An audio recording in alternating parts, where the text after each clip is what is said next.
everyone. Let's go ahead and take a look at section 7 of chapter 24, and this is specifically looking at evaluating the kidney function. So we're not going to go into as much detail as the book does with this section. Really what we want to talk about is the importance of evaluating kidney function, and then we're going to talk a little bit about why it's, I guess, using it to test for kidney failure, and then we're going to talk a little bit more about kidney failure.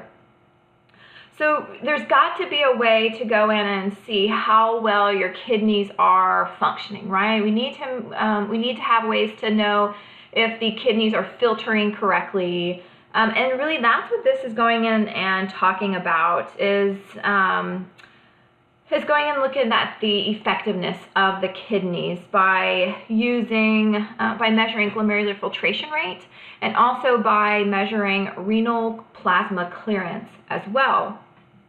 Because if you think about it, if the kidneys are not functioning correctly, if they're not filtering correctly, then that's going to cause issues with eliminating waste, eliminating foreign substances, but also reabsorption as well. So that's why there needs to be a test for diagnosing kidney disease. So that's what we're going to be taking a look at, is determining something called renal clearance and then also glomerular filtration rate. So let's start first with glomerular filtration rate. And this is going to be the rate filtrate is formed per unit of time. Hello, Jimmy, how are you?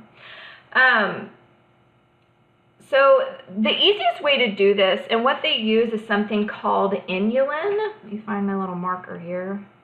See if the pen is on. All right, that's what the word is right there, inulin. Don't confuse this with insulin. It's not insulin. Inulin is going to be a substance from a plant. It's a polysaccharide from a plant.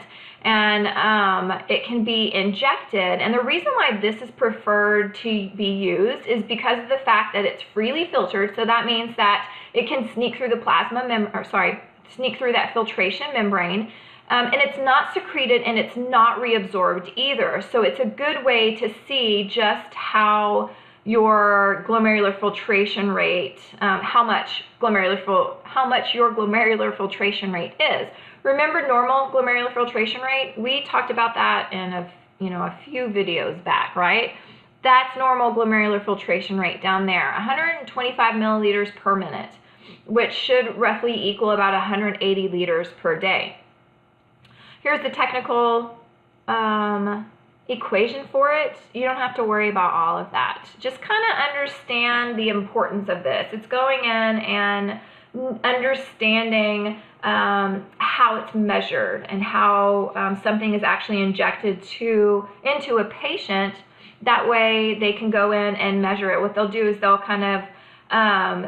get the sample of urine and see how much is actually in the urine of that inulin, and then that's going to give them an idea of the actual filtration rate. So in a roundabout way, that's how it works. But again, very important to go in and measure that, because remember how we talked about how if we have a lower glomerular filtration rate, then that's going to mean that it's we're collecting waste in our body and toxins in our body, which is not good. If it's higher than normal, then that can indicate issues as well, because we're not going to go in and be able to reabsorb as much as we need to. So that's a good way to go in and look at function. Another thing, another way to assess kidney failure, or kidney function, I guess I should say, because it's not just kidney failure, it's going in and testing other things, other kidney issues as well. A renal plasma clearance test. And this is just going in and getting an idea. It measures the volume of plasma cleared of a substance in 1 minute. So this is usually going in and it's timed. Probably one of the best things that they use is creatinine. The reason why it's used is because of the fact that it's just slightly higher than glomerular filtration rate, so it just it's another good indication of GFR. It's going in and also kind of measuring how well your kidneys are filtering. So as you can see, it all kind of goes back to filtration, going in and measuring and looking at how well your body is filtering. because if filtration doesn't occur correctly, then that's going to completely mess up everything else. So that's what these two tests are really going in and taking a look at. And again, it kind of goes through how it's glomerular filtration of waste plus amount added to tubular secretion minus amounts removed from tubular reabsorption is going to be renal clearance.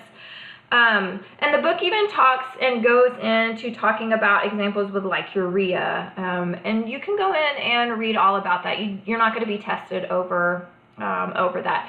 If you are interested in going into specializing in the urinary system or anything like that, then I suggest you go in and kind of read up a little bit more about that. But the reason why we want to talk about it is how important it is to go in and test kidney function, because the one thing that it can tell us, it can kind of give us an idea as far as kidney failure. So kidney failure is going to refer to the greatly diminished or absent renal function. And it's usually because about 90% of the kidney is going to be destroyed. So this can occur from a lot of different things. There's many different things that can go in and cause renal failure, like autoimmune disorders. Lupus can go in and cause renal failure. High blood pressure, because of the fact that if you have chronic high blood pressure and hypertension, it will go in and destroy your glomeruli. Usually your glomeruli are really good at kind of regenerating themselves, but after a certain point of time, then they're not going to be able to regenerate. And then you destroy your glomeruli, and then there goes your filtrate, the amount of filtrate you can actually form. Diabetes can do it as well. Chronic diseases that affect the glomerulus or small blood vessels, like your high blood pressure. So usually once the kidney is destroyed, then it's not going to function again. So really the only thing that can happen in order to have normal functioning is either dialysis or a kidney transplant. Now the book goes into the different types of dialysis. It talks about the peritoneal dialysis, and it talks about the hemodialysis. So if you're interested in that, please read up on it, because we're not going to have much time to talk about it. Kidney transplant is another way to go, and it really just has to do with the availability of a kidney, and it also has to do with the match as well. Remember that you have to have a close match of that kidney in order for transplantation to be successful. It's kind of interesting how kidney transplants work, because it's showing here how when you go in and transplant the kidney, they usually put it kind of low in the pelvic cavity, but they leave the diseased kidneys in there. They don't take the diseased kidneys out. They'll leave those in there, and they just put the transplanted kidney inside. And look, they go in and put the renal, they attach that, the blood vessels, stop.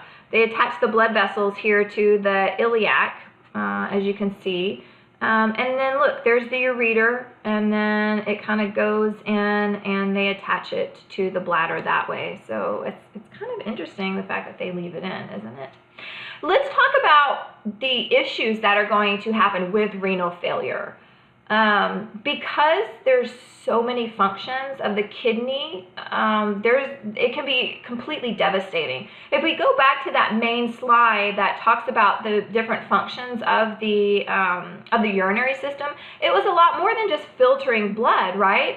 It talked about how it helped with the formation of calcitriol. It talked about how this is where EPO is going to be secreted from. But also if we think about how it helps regulate electrolyte levels, ion levels, it helps with pH balance, it helps get rid of waste. That's all going to kind of tie back. If you have renal failure and it's not able to do that, then it's all going to kind of give lots of different issues that can come about with renal failure. So let's go back to the whole calcitriol. Remember that that's going to be an important step to vitamin D activation. So if you don't have vitamin D activation, remember the main thing that you need a vitamin D for is, of course, with calcium absorption.